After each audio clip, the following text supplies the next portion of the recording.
Hello, Namaste. Welcome to Dev's Hammer Show. This is weekly television show of Indigenous television. Through this television show, I try to bring the stories, successes, and struggles from around the world and try to connect their stories and successes with one another. And I sometimes conduct video conference, sometimes I conduct face-to-face interview with the indigenous rights activist or the human rights activist and discuss about the general topic.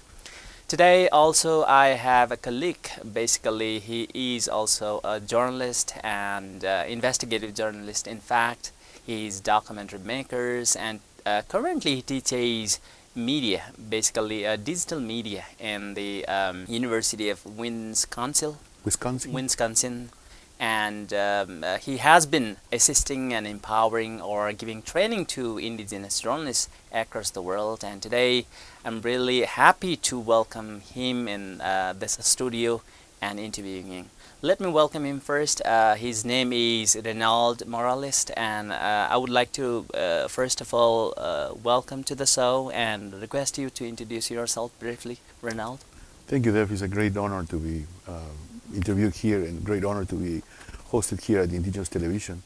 I am originally born in Peru, South America, a descendant of the Quechua nations, and also moved to the United States when I was 37 years old after a long experience working in media with indigenous communities, with different organizations. I was a journalist and part of the international and national press coverage teams during critical times in Peru, during the civil war that we had, and also times of heavy political turmoil. So our life as journalists, television journalists, was very intense. And at the time I moved to the United States, I had to start from scratch because it was a new country to get back to breaking the language barriers and I brought my family. Everything was like moving to a different planet. So it took years to come back into my way of a professional path, and I joined the University of Wisconsin. In Peru, I had already a degree in social communication and media studies, but in the United States, I had to do another academic path. So I finished a bachelor degree with Caribbean, Iberian, and Latin American studies, and a master's degree in education with curriculum and instruction in digital media. And continue with the PhD already for 5 years. It's a double PhD, it's a joint PhD between environmental science with the Nelson Institute of Environmental Science and the School of Education with curriculum and instruction. And it's my plan to defend next June. And my visit to Nepal, it's part of my field research on indigenous issues and the protection of indigenous genetic resources. And forms of restoration of indigenous knowledge systems. I mean, your part of visit to Nepal is to conduct a field study for the PhD on indigenous genetic resources, you said. Yes, so... What is that about, indigenous genetic resource? What does that mean? I learned that after 3 years ago when I started the participation at the United Nations Permanent Forum on Indigenous Issues. At that time, it was clear that the indigenous activism and academic activism was split in 2 or 3 different groups. One was the cultural activists, the people who were trying to protect cultural rights, language, recording of artifacts, spiritual traditions, cultural traditions. The other group was environmentalists, people who were concerned about environmental rights and land rights. And there was a third group that it was talking at that time, 3-4 years ago, the issues of intellectual property, the protection of genetic resources when we were facing the threat of genetically modified corporations all around the world that were taking control of the seeds. But so the issues of environmental rights coupled with these concern about protecting the seeds and the heritage and the rights of indigenous peoples to their seeds, to their plants, to their crops, and to decide how they will plant their own food, what they're gonna eat, how the health standards will be recovered for these people that suffer hundreds of years of colonization. Few hundred years of colonization is not a matter of just the past, it's a very recent history of colonization. So indigenous peoples all across the world, I learned through this participation and through my academic studies, are trying to get back to recover their knowledge. So now there is a concern about the use of not only genetically modified seeds, but the use of human tissue that the Human Genome Project has collected all across the world that involve also human tissue from indigenous peoples all over the world, and also the animals, their soils, their water, all the things that were part of relatives in the indigenous world are now codified in genetic code sequences that now are owned by corporations, and now they're easy to be accessed through an online databases. In the past, the access to genetic codes sequences was very restricted, but now it's cheaper than ever. Many small databases already tracked and hacked or get access to these codes. So now the new COP14, the new round of conversations of the Convention of Biological Diversity in November in Egypt will discuss exactly what is the impact of the protection of genetic resources for indigenous peoples. Indigenous peoples are in this process of being consulted, and the World Intellectual Property Organization last year, or it was 2 years ago, they issued in 2015 their report, their world report, issued or stating a great concern about the protection of indigenous genetic resources, along with the cultural ones. But very few people are working on the protection of genetic resources because it requires science. It requires the understanding of genetics, health standards, global health, and economics. At a certain point, how they all play together, and what are the vulnerabilities, and what are the system protections, what are governmental protections, internal governability, and local capacity of indigenous peoples to defend their rights and international law. So we are in this process, learning more and more, and trying to add ourselves into the committees and technical groups that are discussing these issues in international law. So, as you also come from an indigenous community in Peru, and you're studying indigenous knowledge systems and yourself and doing PhDs, and you, for the field study, you told me that you already traveled to Africa and also a part of Latin America and South Asia as well. What common or similar, similarities did you find in your study among the indigenous communities into this different part of the world? So the common patterns that I've seen in indigenous world, in the global South, we can call, is also part of a common pattern in the global North.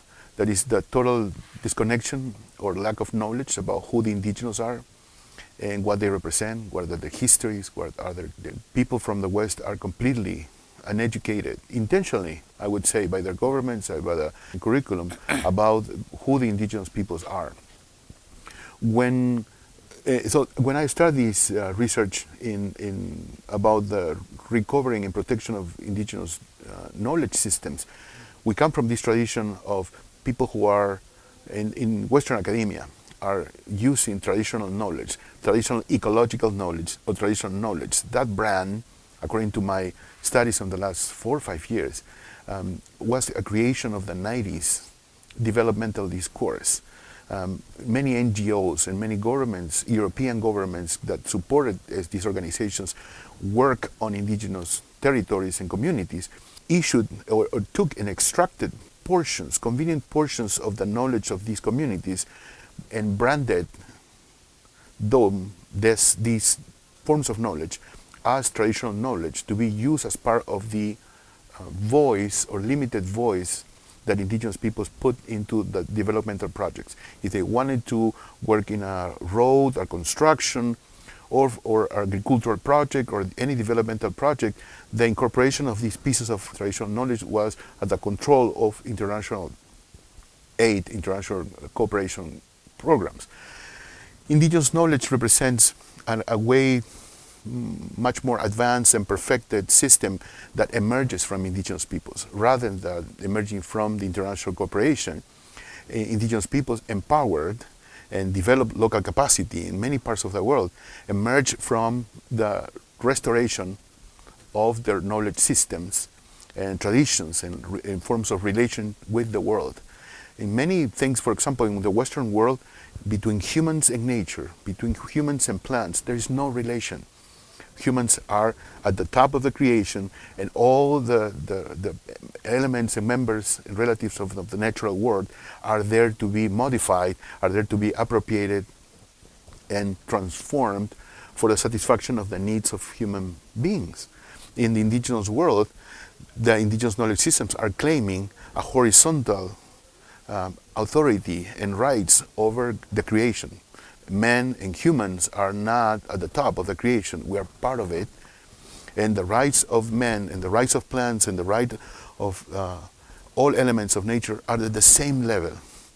And from that balance, we learn that there is a huge challenge now for the indigenous peoples across the world to recover these forms of knowledge and recover in the way that makes sense for the current lives, for the ways that they govern their lives, for the institutions they create, for the organization, universities, colleges, schools, how they emerge from an intergenerational restoring languages, traditions, etc., but in the way that we transform not the nature, but how we transform ourselves in order to be part of nature.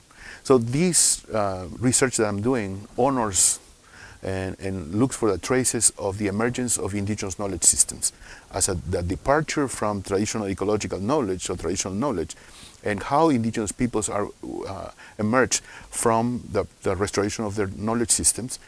What are their implications for science education in the West?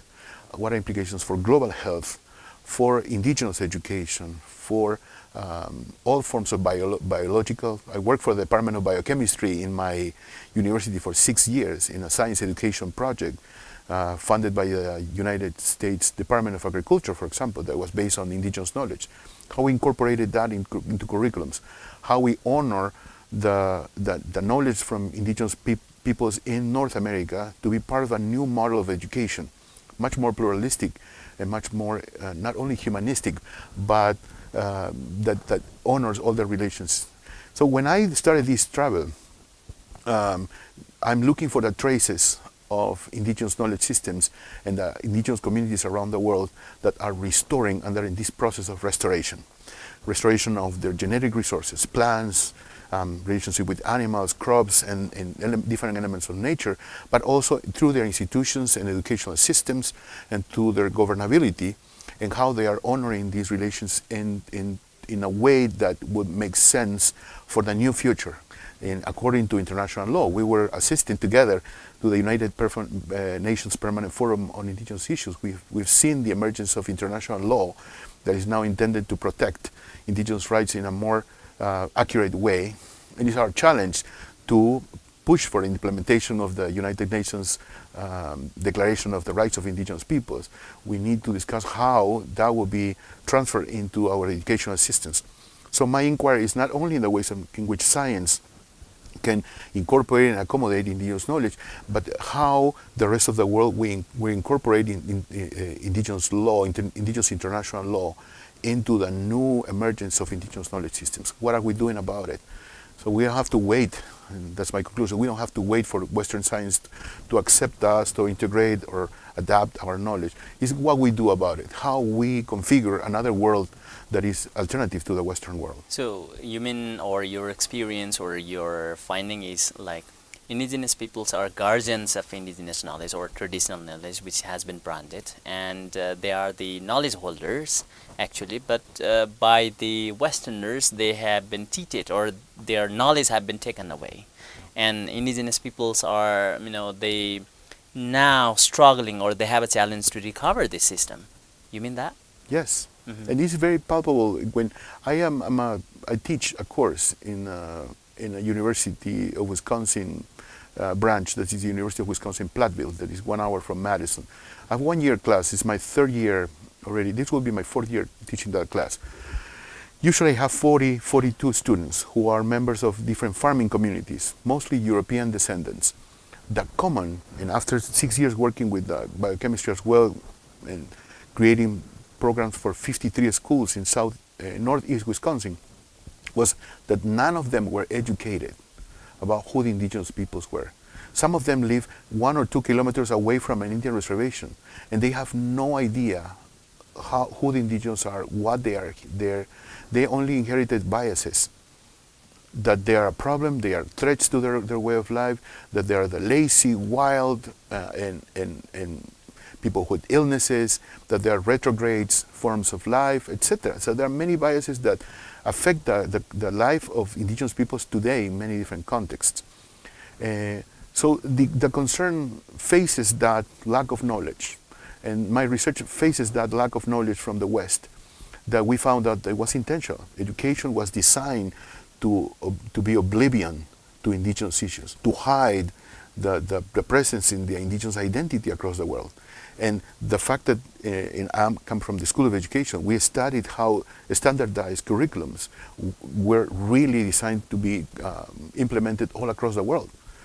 We have the same standardized curriculums in South America, all Latin America, in Asia, in Africa, in Europe.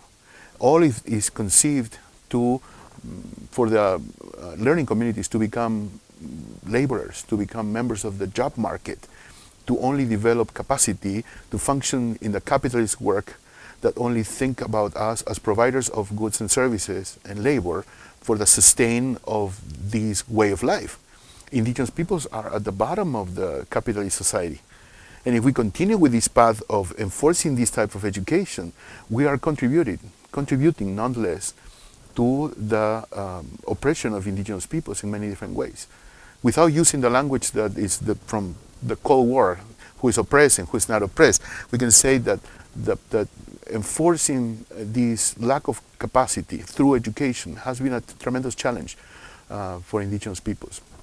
So the honoring and providing evidence that the same thing that the UN reporters are doing all over the world, that us communicators, educators, social scientists, and environmental scientists, we have to go all across the world and collect evidence. Who is doing that? In which ways indigenous peoples are honoring and restoring their cultures and genetic resources? How they are developing institutions, and how they are designing a new ways in which indigenous knowledge systems are part of their life. That evidence is needed if we want to advance the United Nations Declaration of the Rights of Indigenous Peoples. And your television channel is a tremendous